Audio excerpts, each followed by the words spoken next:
If you clicked on this video, it tells me that you're tired, drained, and fed up with toxic people taking advantage of you.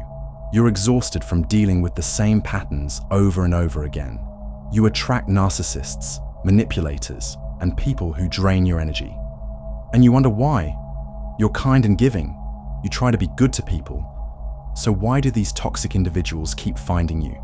But at the same time, you see others who seem to glide through life, never dealing with these situations. Then why does this happen? Well, the Swiss psychiatrist Carl Jung understood exactly why this occurs.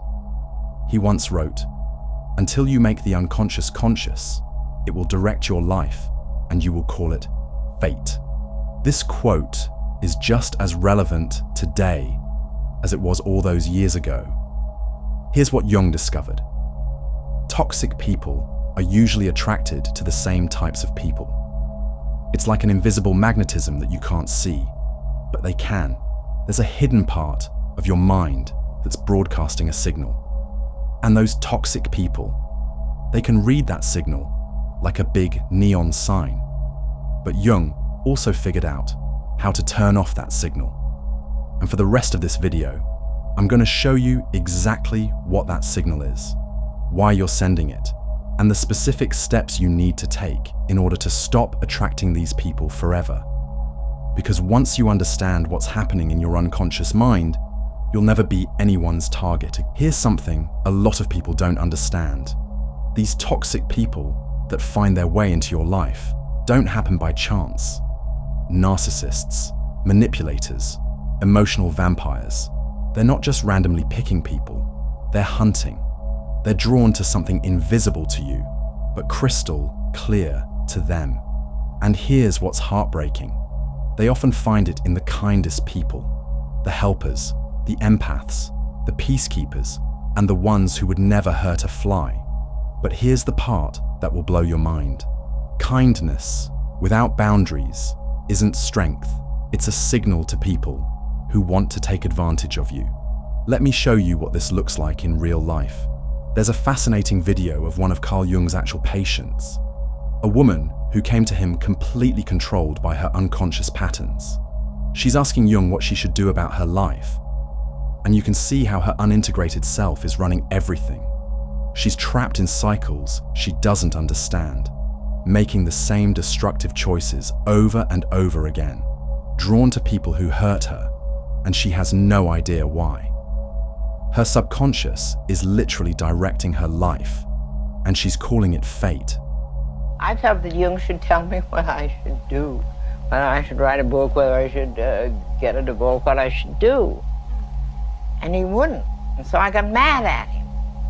And I said, "Why is everybody so mean to me?" And he said, "Why are you so mean to everybody?" So I stormed out. And you got what I said there. I said to him, "Why is everybody so mean to me?" And he said, "Why are you so mean to everybody?" That was the trigger point. I was gone for a year. And I wrote him, I don't know. Every now and then I'd sit down at the typewriter and write him what a son of a bitch I thought he was. How when I first got to Europe, everyone thought he was a charlatan. I thought he was too. And I didn't, he was the most conceited, vain man. And I really had a great time. And you sent all these letters? Sent the letters, of course I did. And I thought, I hope he drops dead of a stroke. And I felt very good. I just felt fine. When I can get mad, I can lose 5 pounds just by getting mad. It's just the adrenaline goes, and I just think, it's the opposite of poor little me. And I don't care, let it all go, stuff it up. I don't care what happens. And then one morning I woke up, and I began to laugh. I thought, for God's sake, what's been going on here? What a jackass you. And suddenly I realized, sure, he really hit it. And so I phoned Miss Schmidt, Fräulein Schmidt, and asked if I could have an appointment. And she laughed and said, "Oh, yes," she said, "Professor Jung told me to save some time for you. He thought you'd be calling shortly." This is what happens when parts of yourself remain buried and unintegrated. Your unconscious mind starts making your choices for you. But here's the deeper question. Why do you keep attracting these people in the first place? So why do you keep attracting the same toxic people? Here's what psychology reveals. Usually, there are two main reasons. First, you project your disowned qualities. Jung said, knowing your own darkness is the best method for dealing with the darknesses of other people. If you've disowned your power, your confidence, or your healthy aggression, you'll be magnetized to people who do own it, but often in destructive ways. It's like your unconscious is trying to show you what you've rejected in yourself. Think about the person who will do anything to avoid confrontation. They keep their opinions to themselves, bite their tongue when they disagree, and prioritize keeping the peace above everything else. Yet, they're magnetically drawn to friends who create drama, speak their minds bluntly, and aren't afraid of stirring up conflict. They're unconsciously attracted to people who express the anger and opinions they've buried. But here's where it gets interesting. You suppress your anger to stay good, so you attract people who dominate you, who uses the aggression you've denied in yourself. You're not attracted to their toxicity. You're attracted to the power you gave away. Power. Second, the shadow attracts what it suppresses. When you suppress traits like assertiveness or healthy boundaries because they were shamed in your upbringing, you give off a kind of energetic vulnerability, not the beautiful kind of vulnerability that creates intimacy. Instead, it creates the I won't protect myself kind of vulnerability. But here's the shocking truth. People with narcissistic tendencies are drawn to that softness, not because it's kind, but because it's unprotected, because it's safe for them to take from you. You're not attracting them because you're kind. You're attracting them because you haven't integrated your shadow. So what would Jung say? He wouldn't say you're being punished. He'd say you're attracting what you reject in yourself. And until you face it, you'll keep playing the same painful roles with different faces. Now here's the game changer. You might think the answer is to become cold and defensive, but you couldn't be further from the truth. The real answer is to become whole. But what does this actually mean? Well, Carl Jung would describe this as integrating your shadow. Integrating your shadow means consciously acknowledging and accepting the negative qualities you've denied in yourself. This could be things like selfishness, anger, or cruelty without acting them out destructively. The goal is to develop a conscious relationship with these darker impulses so you can access their energy constructively, turning aggression into assertiveness, selfishness into self-care, rather than having them control you unconsciously. Because when you're able to integrate this unknown part of yourself, you'll stop sending out praise signals to individuals who want to take advantage of you. This process is called individuation, the lifelong task of becoming whole by integrating the parts of yourself you've rejected. You don't lose your light. You just stop letting it blind you to your own needs.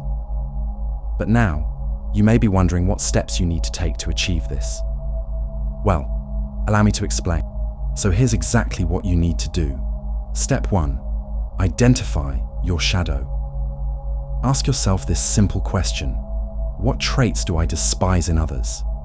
The reason you ask yourself this question is that they are clues to what you've disowned in yourself. Because what you see in others is simply a reflection of yourself. Step 2. Study your triggers. When you next feel intense emotion, shame, rage, or fear, take a moment to pause and ask yourself, what part of me is being touched right now? Because when you can identify this part of yourself, it is actually your shadow trying to speak. Step 3. Practice integration. Now you've identified your shadow and you understand your triggers. The goal now is to begin the process of integration. Now let me make this clear. You don't need to act out your shadow. You just need to own it internally. Say out loud, I have anger. I have pride. I have a desire. I don't have to be ashamed of any of it. This isn't about becoming selfish or cruel. It's about having a conscious relationship with these parts of yourself. When you deny your anger, it leaks out as passive aggression or attracts people who will be angry for you. When you reject your selfishness, you either become a doormat or you're drawn to people who have no problem taking what they want. But when you own these qualities, everything changes. Your anger becomes healthy assertiveness. Your selfishness becomes self-care and boundaries. Your pride becomes confidence. You stop projecting these qualities onto others because you've integrated them into yourself. The goal isn't to eliminate your shadow, it's to make friends with it. And repeat this affirmation after me. Yes, I have the capacity for manipulation, for rage, for selfishness. I am human. And because I'm aware of these parts, I can choose how to express them constructively instead of letting them control me from the shadows. This is how you stop unconsciously creating the relationships and situations you claim you don't want. You take back your power by owning all of who you are. Step 4. Embody energetic boundaries. And finally, once you've reclaimed what's yours, you'll notice that your energy shifts. You stop trying to prove you're good. You stop tolerating behavior that drains you. And those toxic people that you're so desperately trying to get away from, they lose interest. They can't hook into what you've already healed. But here's what I want you to take away from this video. You're not attracting toxic people because you're broken. You're attracting them because your unconscious is begging to be seen.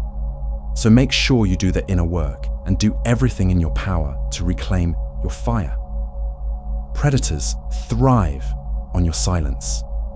But once you own your shadow, they disappear. If this resonated with you, comment below. What shadow trait are you ready to reclaim? And if you want more insights like this, subscribe for more on how to stop unconsciously creating the reality you're trying to escape and start consciously designing the life you actually want. You have more power than you realize.